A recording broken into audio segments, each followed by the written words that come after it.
at may nagbahagi ng comment ng nanay ni Martin at ito ang kanyang naging reaksyon o payag patungkol dito.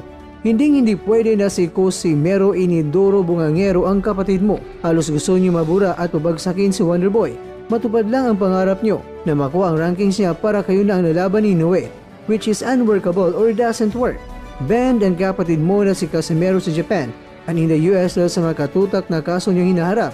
In the first place, di na siya pinapansin ni Inoue.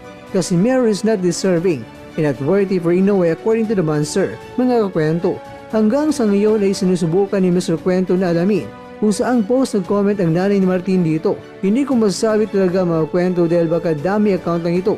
Pero kung sakali man na talagang nasabi ito ng nanay ni Wonderboy at kayo mismo dyan ay nakabasa nito, at least nakumpirma ninyo na talagang sinabi nga niya ito. Pero ang sigurado lang ni Mr. Kwento ay ganito na naging caption ng nanay ni Wonderboy sa ginawang video ng Team Martin na